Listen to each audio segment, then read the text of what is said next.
Joyce here in Taipei with the latest news. Over the past 8 years, Taiwan's outgoing president Tsai Ing-wen has made huge strides towards modernizing the country's defense. Jaime Ocon takes a look at the progress she's made.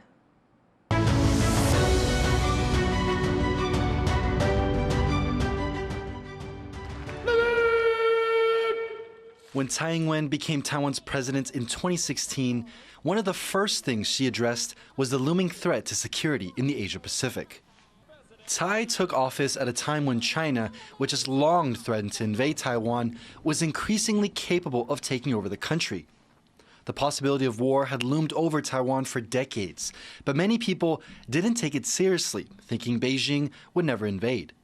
Tsai's first challenge was demonstrating that times were changing and the threat was real. I think it was difficult for the Tsai administration to really push for defense reform because there was such fundamental disagreement about the nature of the threat. And of course, it would not make sense to do things that would be provocative to Beijing, that would then provoke it to do things that you then have to respond with more defense measures. To modernize Taiwan's military, Tsai increased defense spending faster than any previous president. In her 8 years in office, Taiwan's total defense budget almost doubled. The extra funding allowed Taiwan to invest more in the military systems it needed to enhance its security.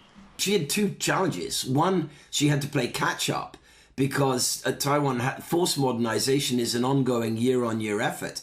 President Tsai comes into office and the previous administrations, both in Taiwan and the United States, had all but ignored the threat from the Chinese in the Taiwan Strait. But even with more money going into Taiwan's defense, Tsai faced a big problem in revamping the country's strategy. In 2017, then Chief of the General Staff, Admiral Li Ximing, introduced the overall defense concept. It was an innovative, modern approach to warfare, focused on an asymmetric strategy. It prioritized smaller, more mobile weapons like missiles, drones, and mines over big, expensive hardware like tanks and fighter jets. Military officials didn't like that. Those entrenched interests are really about, preserving the service's equities, largely about wanting the next and greatest large platforms, whether that's fighter jets, tanks, or capital ships. I think Tsai did hit resistance when she tried to move to what we in the United States would term an asymmetric approach to defense. With little support, the overall defense concept ended up just that, a concept that was never really put into action. Many in Washington say this was one of Tsai's biggest security failures. First and foremost among these criticisms is the fact that she allowed the overall defense concept, which really came to fruition under her watch, to just wither and die on the vine.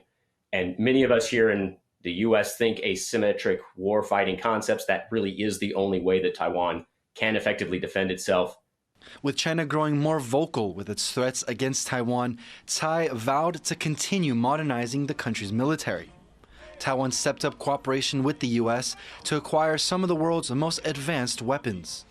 She worked with the United States to regularize and normalize the arms sales process and security assistance. Secondly, she worked with the United States to raise the ambition in US-Taiwan security cooperation so that we could talk about things that previously were not being discussed. In 2019, Taiwan spent a huge amount to purchase 66 F-16 fighter jets and more than 100 M1 Abrams battle tanks. 2 years later, it signed another deal worth $5 billion to upgrade its existing fleet of 140 F-16s. For decades, the U.S. has been Taiwan's largest provider of weapons. But seeing how dependent Taipei was on Washington, Tsai also took steps to ease that reliance, injecting billions of dollars into the country's domestic defense industry. Taiwan, of course, has a very capable, technologically advanced society. And it also has experience making weapon systems and platforms before. So Tsai, was able to tap into something that already existed, and I think that she did a good job building up the capacity. Tsai oversaw the production of the country's first advanced indigenous jet trainers. She more than tripled the production of missiles and commissioned dozens of domestically made warships, most notably unveiling the country's first indigenous submarine. But while Taiwan boosted its military hardware, Tsai also made critical changes to the military structure. In 2022, Tsai extended mandatory military service from 4 months to a year and introduced more realistic conscript training. But it was a move that many analysts say came too late. And the Tsai administration had at least 4 years to really lean into this. And instead, it kind of felt it was okay to rest on its laurels and say, look, at least we're spending enough on the problem. Although Tsai laid much of the defense groundwork for the next administration, many here in Taiwan say her legacy will be more about the confidence she gave the military to defend the country. 我觉得蔡英文是台湾的 Iron Lady 铁娘子。第一个，她让台湾军人的地位就是比较受到重视。第二个，她亲自去巡视很多的基地，她是台湾总统历年来巡视基地最多的。所以在这种情况下，台湾军队就比较有自信。那也做了更多的这个所谓的训练跟演习。Security analysts say that whether Tsai did enough will be up to historians to decide. While it's still too early to tell whether the new weapon systems and reforms will deter China, one thing is certain. Tsai's 8 years in office upheld Taiwan's sovereignty and ensured peace. Joseph Wu and Jaime Ocon for TaiwanPlus. Stay tuned all this week as we look back on President Tsai Ing-wen's 8 years in office. In just 6 days, Tsai will hand over the reins to her Vice President Lai Ching-te on May 20th. As Inauguration Day looms, opposition lawmakers are taking the opportunity to call out the mistakes Tsai made during her tenure, and they're challenging Lai to do better, Gov't reports. As Taiwan's President Tsai Ing-wen wraps up 8 years as the country's leader, the main opposition party, the Kuomintang or KMT, are giving their appraisal of her time in office.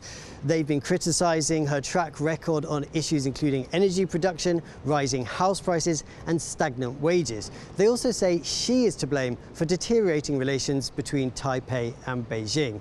At the same time, they're throwing down the gauntlet to Taiwan's next president, Lai Ching-te, also of the ruling Democratic Progressive Party, saying he should right the wrongs of the previous administration. And we hope the new president, the new government have improved their dialogue with the cross-strait issue, because we only know you have a dialogue and you can keep this peace and prosperity. Now, while the KMT may have lost the presidential elections earlier this year, they did gain control of the legislature, and they're now saying that they will be using this power to hold Lai to account and force the government to pay attention to issues they say are being overlooked. Justin Wu and Rick Lowett in Taipei for TaiwanPlus. It's emerged that the U.S. and Taiwan's navies quietly conducted joint exercises in the Pacific in April.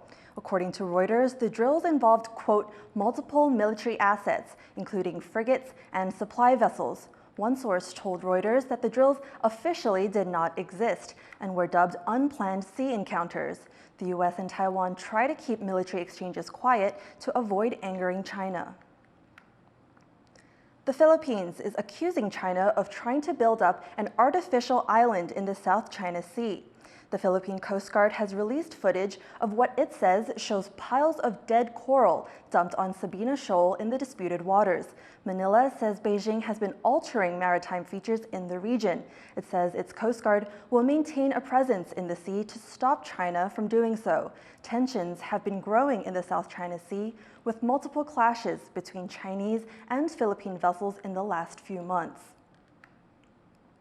A group of lawyers are in hot water for leaking investigation transcripts to a fraud ring. The lead suspect in the leak was representing a driver for the syndicate and allegedly gave confidential information to the ring's mastermind. The Taipei District Prosecutor's Office found 16 lawyers were involved. Prosecutors are seeking 9 years behind bars for the lead suspect for violating attorney ethics laws. A new earthquake relief package for eastern Taiwan is focused on shoring up tourism, a key industry for the region. But not everyone in the sector is happy with the government's plan, John Van Trieste explains. Over a month after a magnitude 7.2 earthquake hit eastern Taiwan, there are still signs of damage. But the toll goes far beyond the visible. This is a scenic region that relies on tourism, and visitors are staying away. Media attention has focused on the quake's epicenter, Hualien County, where several hotels were destroyed. 那由于近来花莲每日地震频繁，那已导致于不管散客还是团体的部分，目前针对6月份的地房率，目前平均会达1成以上。 But even in places that escape damage, hotels and souvenir shops are empty. Taidong County to the south of Hualien fared better in the earthquake. But eastern Taiwan is a rugged place with few points of entry. Getting there from Taiwan's northern cities means passing through Hualien, and visitors are thinking twice about traveling through the region. 那只是说，在余震不断的情况下，可能游客还是会稍微衡量一下。 The government is stepping in to help this summer. It's offering visitors to Hualien subsidies from June to September. Help for Taidong will start in July and August, with subsidies first for group tours and then for individual travelers. But Taidong's tourism and hospitality industries are upset they'll have to wait longer than Hualien for help. 你不从6月1号开始现在目前台东的住房率非常的低，不到1成，很多的饭店都在放无薪假。 The Tourism Bureau says it will focus on summer events to make sure the whole region gets a decent flow of visitors. But in Taidong, there's a sense that the tourism industry is treading water and running out of time. Dolphine Chen and John Van Trieste for TaiwanPlus. With climate change warming the planet, ocean temperatures are rising to record-breaking levels. And here in Taiwan, shrimp fishers are facing the consequences. Wesley Lewis reports. Fresh off the wok, this dish is a favorite in Taiwan, but it may soon be harder to come by, as local spear shrimp populations have seen a sharp decline. About 2 decades ago, spear shrimp could be harvested as far south as Kaohsiung's Linyuan and Chieding districts.